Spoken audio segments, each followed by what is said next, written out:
In a shocking reveal, 40 Venezuelan soldiers were confirmed killed in American attacks in Venezuela last night, Clary reported. The UAE-based news agency published images of the soldiers injured in the American assault on Caracas and possibly elsewhere in the country.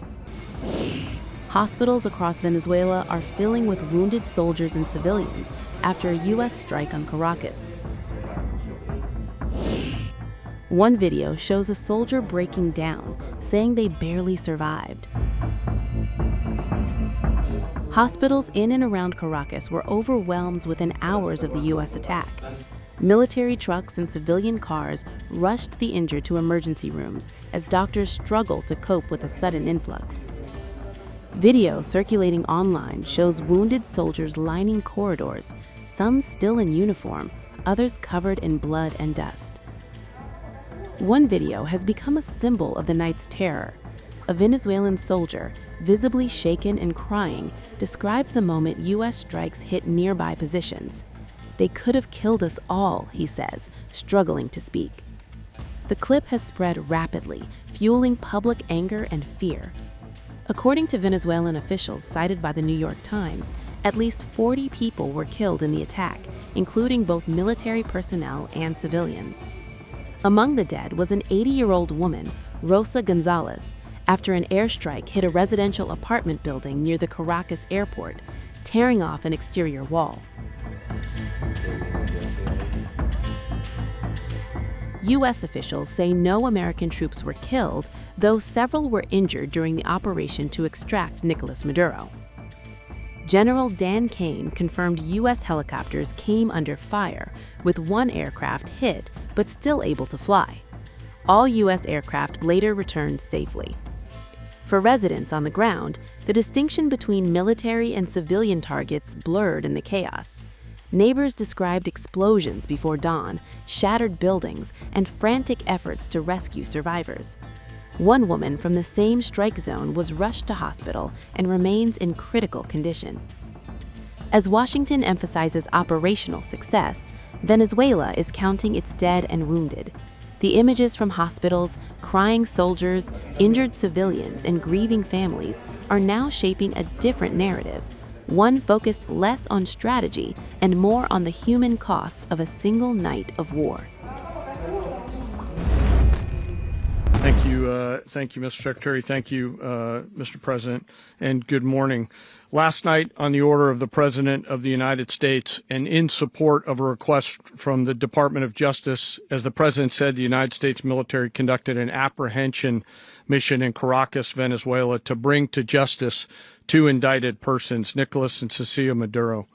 This operation, known as Operation Absolute Resolve, was discreet, precise, and conducted during the darkest hours of January 2nd and was the culmination of months of planning and rehearsal, an operation that, frankly, only the United States military could undertake.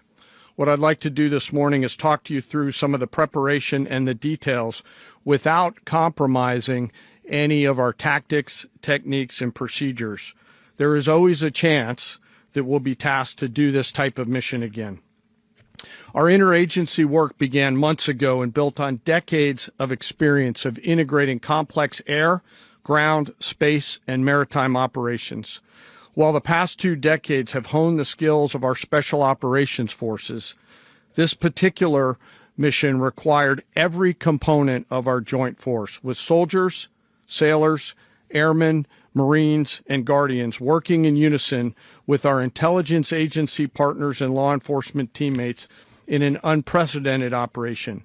We leveraged our unmatched intelligence capabilities and our years of experience in hunting terrorists, and we could not have done this mission without the incredible work by various intelligence agencies, including the CIA, NSA, and NGA. We watched, we waited, we prepared, we remained patient and professional. This mission was meticulously planned, drawing lessons from decades of missions over the last many years, many missions over these last many years. This was an audacious operation that only the United States could do. it required the utmost of precision and integration within our joint force. And the word integration does not explain the sheer complexity of such a mission. An extraction so precise it involved more than 150 aircraft launching across the Western Hemisphere in close coordination, all coming together in time and place to layer effects for a single purpose: to get an interdiction force into downtown Caracas while maintaining the element of tactical surprise. Failure of one component of this well-oiled machine would have endangered the entire mission, and failure is never an option for America's joint force. Those in the air over Caracas last night were willing to give their lives for those on the ground and in the helicopters. Let me talk a little bit about the preparation. After months of work by our intelligence teammates to find Maduro and understand how he moved, where he lived, where he traveled, what he ate, what he wore, what were his pets, in early December, our force was set pending a series of aligned events. Key was choosing the right day to minimize the potential for civilian harm and maximize the element of surprise, and minimize the harm to the indicted personnel so, as the president said, they could be brought to justice. And as the president said earlier today, weather in Venezuela is always a factor this time of the year. And over the weeks through Christmas and New Year's, the men and women of the United States military sat ready, patiently waiting for the right triggers to be met and the president to order us into action. Last night, the weather broke just enough, clearing a path that only the most skilled aviators in the world could maneuver through. Ocean, mountain, low cloud ceilings. But when tasked with a mission, this organization does not quit. At 10:46 p.m. Eastern Time last night, the president ordered the United States military to move forward with this mission. He said to us, and we appreciate it, Mr. President, good luck and Godspeed. And those words were transmitted to the entire joint force. Over the course of the night, aircraft began launching from 20 different bases on land and sea across the Western Hemisphere. In total, more than 150 aircraft, bombers, fighters, intelligence, reconnaissance, surveillance, rotary wing were in the air last night. Thousands and thousands of hours of experience were airborne. Our youngest crew member was 20, and our oldest crew member was 49, and there's simply no match for American military might. As the night began, the helicopters took off with the extraction force, which included law enforcement officers, and began their flight into Venezuela at 100 feet above the water. As they approached Venezuelan shores, the United States began layering different effects provided by Spacecom, Cybercom, and other members of the interagency to create a pathway. Overhead, those forces were protected by aircraft from the United States Marines, the United States Navy, the United States Air Force, and the Air National Guard. The force included F-22s, F-35s, F-18s, EA-18s, E-2s, B-1 bombers, and other support aircraft, as well as numerous remotely piloted drones. As the force began to approach Caracas, the Joint Air Component began dismantling and disabling the air defense systems in Venezuela, employing weapons to ensure the safe passage of the helicopters into the target area. The goal of our air component is, was, and always will be to protect the helicopters and the ground force and get them to the target and get them home. As the force crossed the last point of high terrain where they'd been hiding in the clutter, we assessed that we had maintained totally the element of surprise. As the helicopter force ingressed towards the objective at low level, we arrived at Maduro's compound at 1:01 a.m. Eastern Standard Time, or 2:01 a.m. Caracas local time, and the apprehension force descended into Maduro's compound and moved with speed, precision, and discipline towards their objective and isolated the area to ensure the safety and security of the ground force while apprehending the indicted persons.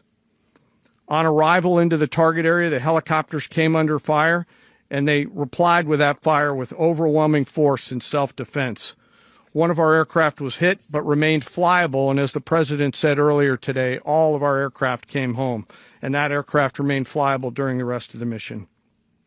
As the operation unfolded at the compound, our air and ground intelligence teams provided real-time updates to the ground force, ensuring those forces could safely navigate the complex environment without unnecessary risk.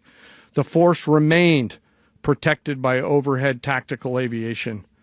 Maduro and his wife, both indicted, gave up and were taken into custody by the Department of Justice, assisted by our incredible U.S. military with professionalism and precision, with no loss of U.S. life. After securing the indicted persons, the force began to prep for departure. Helicopters were called in to exfiltrate the extraction force, while fighter aircraft and remotely piloted aircraft provided overhead coverage and suppressive fire. There were multiple self-defense engagements as the force began to withdraw out of Venezuela. The force successfully exfiltrated and returned to their afloat launch bases, and the force was over the water at 3:29 a.m. Eastern Standard Time with indicted persons on board. And both Maduro and his wife were embarked aboard the USS Iwo Jima. In closing, what we've witnessed today is a powerful demonstration of America's joint force. We think, we develop, we train, we rehearse, we debrief, we rehearse again and again, not to get it right, but to ensure that we cannot get it wrong. Our jobs are to integrate combat power so when the order comes, we can deliver overwhelming force at the time and the place of our choosing against any foe anywhere in the world. I am immensely proud today of our joint force and filled with gratitude to represent them here today. There is simply no mission too difficult for these incredible professionals and the families that stand by them and support them. As we stand here this morning, our forces remain in the region at a high state of readiness, prepared to project power, defend themselves, and our interests in the region.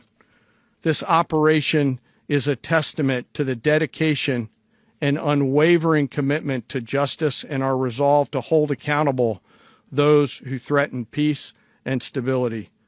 In closing, I want to express my heartfelt gratitude to the brave men and women who executed this mission. Their courage and tireless commitment to our nation are what makes us strong. Thank you, Mr. Secretary, and thank you, Mr. President.